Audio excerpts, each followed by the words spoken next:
এ বাবা, আজকে তো দোকান দিতে অনেক দেরি হয়ে গিয়েছে। এই যে বুড়ি, তোর কাছে যতগুলো টাকা আছে সবগুলো দিয়ে দে। এই যে নিন সাহেব 20 টাকা। আরে শুধু 20 টাকা? আরে সবগুলো দে বলছি। না না সাহেব, আমার কাছে আর কোনো টাকা নেই, আমাকে মাফ করে দিন। শয়তান বুড়ি, চাঁদা দিবি না? দাঁড়া, আজকে তোকে দেখাচ্ছি মজা। এখন আমি তোর সবগুলো হাড়ি ভেঙে ফেলবো। সাহেব, এভাবে আমার হাড়িগুলো ভাঙবেন না, আমাকে মাফ করে দিন। এই তোরা চল আমার সাথে। এ বাবা, আজকে তো আমার সবগুলো হাড়ি ভেঙে ফেলেছে, এখন আমি কি করব? এই যে বুড়িমা, আমাকে ওই হাড়িটা দিন। আর এই যে নিন 100 টাকা। ছোট, আমি এখনই দিচ্ছি, এই নাও তোমার হাড়ি। কিন্তু এই একটা হাড়ি বিক্রি করে আমার তো কিছুই হবে না। এই যে বুড়িমা, আমি আপনার হাড়ি নিব না, এটা আমার পছন্দ হয় না, আমাকে টাকা ফেরত দিন। ঠিক আছে বাবা, আমি এখনই দিচ্ছি, এই নাও তোমার 100 টাকা। যাব বাবা, হাড়িটাও আবার ফিরিয়ে দিল। এখন আমি কি করব? আরে মনে হচ্ছে হাড়িটার মধ্যে কিছু একটা রয়েছে, দেখি তো কি রয়েছে।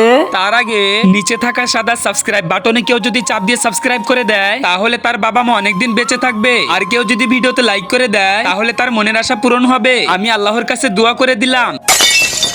এ বাবা, এই হাড়িটার মধ্যে তো অনেকগুলো টাকা রয়েছে, আর সেই বাচ্চাটাও তো চলে গিয়েছে। যাব বাবা, অনেক ভালো হয়েছে, আল্লাহ তুমি আমাকে অনেক ভালোবাসো।